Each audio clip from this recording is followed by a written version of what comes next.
Think about your own phone for a moment. Your email inbox is probably overflowing, and half your social posts are never even seen. But when a message arrives on WhatsApp or another messaging app, you open it, usually within minutes, because it feels personal, like a note from someone you know.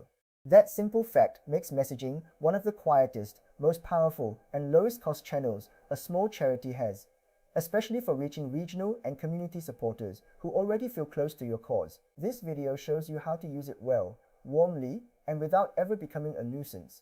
One honest note first. This is educational content only. We are not affiliated with WhatsApp, Meta, or any messaging platform. Their rules and features change all the time, and everything here rests on a single rule above all others. Only message people who have clearly agreed to hear from you.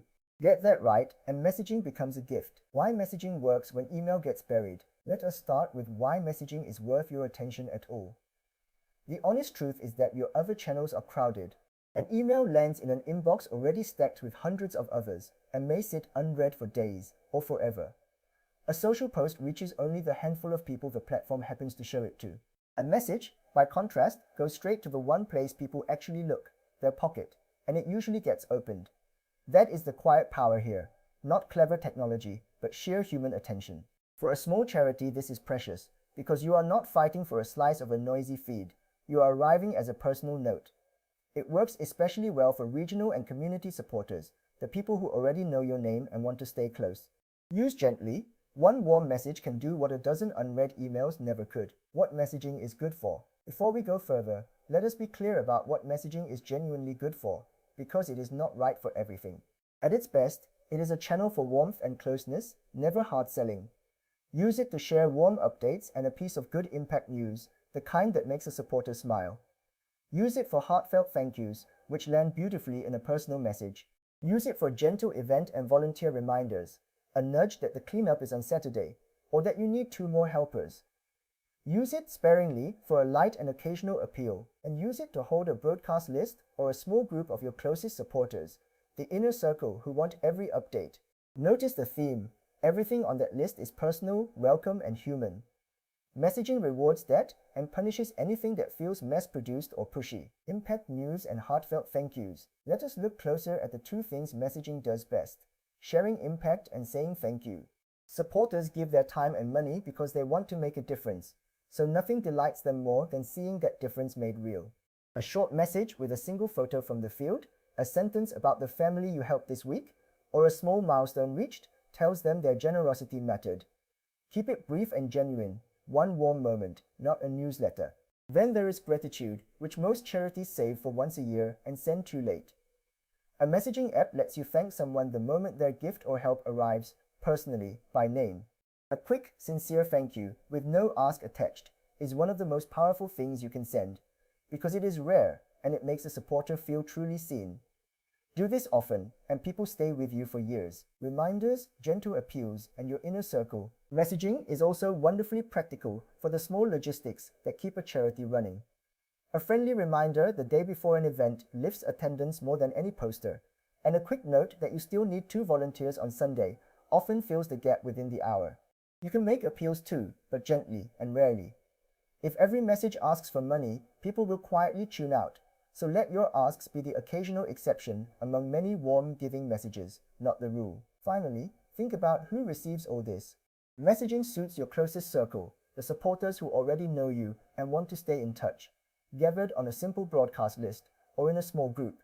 This is not the channel for reaching cold strangers. It is the channel for deepening the relationships you already have, and that is exactly where a small charity's real strength lies. Get clear consent first, always. Now for the rule that matters more than any other: consent. Before you ever add someone to a list or send a message, they must have clearly agreed to hear from you on that channel. A donation, a business card, or a public phone number is not permission. You must actually ask and get a genuine yes.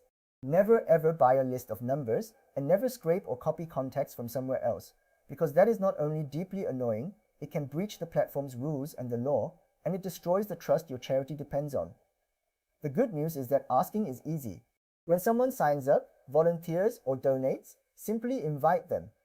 Would you like our occasional updates by WhatsApp?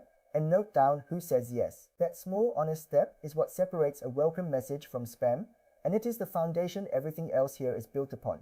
Never over-message and make leaving easy. Even with consent, you can lose people by sending too much. A messaging app feels intimate, so an unwanted message there feels far more intrusive than an unread email, which means restraint is everything. There is no perfect number, but for most small charities, a warm message every few weeks or around once a month is plenty, with the odd extra for something genuinely timely. Ask yourself before you send, would I be glad to receive this, or would it feel like a nuisance? If in doubt, wait. And always make it effortless to leave. Tell people plainly how to stop.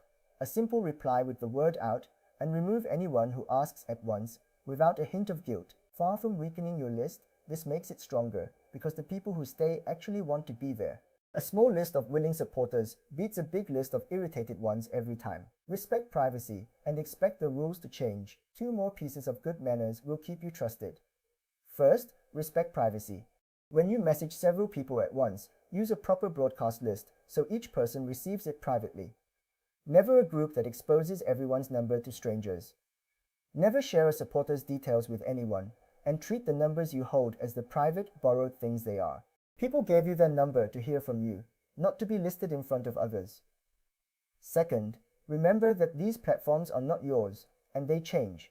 The features, the limits on how many people you can broadcast to, the rules about business messaging and appeals, all of it shifts over time, sometimes without warning.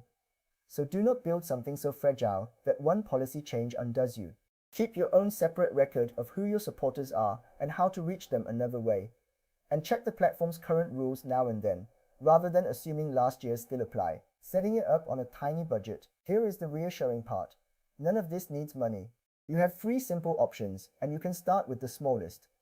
The first is a broadcast list, a feature that lets you write one message and send it privately to many people at once, each receiving it as a personal note, perfect for updates and thank yous. The second is a small group, better kept for a close active circle who genuinely want to talk to one another, not for one-way announcements to hundreds. The third, once you grow, is a free business messaging tool, which many platforms offer, giving you a tidy way to organize contacts and consent. Whichever you choose, do yourself one favor, save your best updates, thank yous, and reminders as reusable templates, so you are not writing from scratch each time. A small folder of warm, ready phrases you can personalize turns an hour's work into 10 minutes. Keep every message human. Through everything we have covered runs one golden thread. Keep it human. Messaging is the most personal channel you have, so the moment it feels automated, mass-produced, or salesy, its magic is gone. Write the way you would to a friend who cares about your cause. Use the person's name where you can, keep it short, and let a little warmth show. Invite a reply, and when someone answers, answer back like a human being, not a broadcasting machine.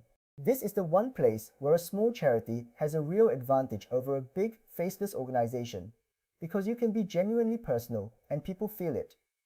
Remember the simple law of this channel. It rewards warmth and punishes spam. Every message that feels like a caring note from a real person strengthens the bond, and every one that feels like a bulk advert weakens it. When in doubt, be more human. A simple plan to start. So how do you begin without overthinking it? Start tiny. This week, pick 10 of your warmest, closest supporters, the ones you know would love to hear from you. Ask each of them, simply and personally, whether they would like your occasional updates by WhatsApp or another messaging app, and note down everyone who says yes. Then send just one message, a warm update or a heartfelt thank you, with no ask attached at all. Notice how it feels and watch how they respond, because the replies will teach you more than any guide. From there, add willing supporters slowly. Keep your messages rare and warm, and grow only as fast as trust allows. You do not need a grand strategy or a big list. You need a handful of real relationships treated with care. Do that, and in a few months you will have a small loyal channel that opens nearly every time. Quick recap, let us bring it together. Email and social posts get buried, but a personal message gets opened, which makes messaging a quiet, powerful, low-cost channel for a small charity. Especially with your regional and community supporters. Use it for warm updates and impact news, heartfelt thank yous, gentle event and volunteer reminders, and only light, occasional appeals held on a simple broadcast list or a small group of your closest people. Above all, get clear consent first. Never buy or scrape numbers. Do not over-message. Make leaving easy. Respect privacy, and remember the platform's rules and features will change. Set it up for free with a broadcast list, a small group, or a free business tool, and save your best messages as reusable templates. And through all of it, keep every message human, because messaging rewards warmth and punishes spam. A crowded inbox or a quiet social feed is not a sign that people have stopped caring about your cause. It simply means those channels are noisy and impersonal. Messaging offers something better, a direct human line to the supporters who already love what you do, and it costs you almost nothing but care. You do not need a big list or clever tools, only consent, warmth, and the discipline to message rarely and kindly. Do that, and you will build a small, trusted channel that opens when it matters most, when you have good news to share, gratitude to give, or a gentle moment to ask for help. Remember that everything here is educational only. We are not affiliated with WhatsApp, Meter, or any messaging platform. Their rules and features change, and you must always get clear consent before messaging anyone. If this helped you see messaging in a warmer, more doable light, subscribe for more practical, honest charity marketing you can actually use, and take a look at the companion written guide linked below. We will keep turning big, intimidating topics into calm, doable steps, one video at a time.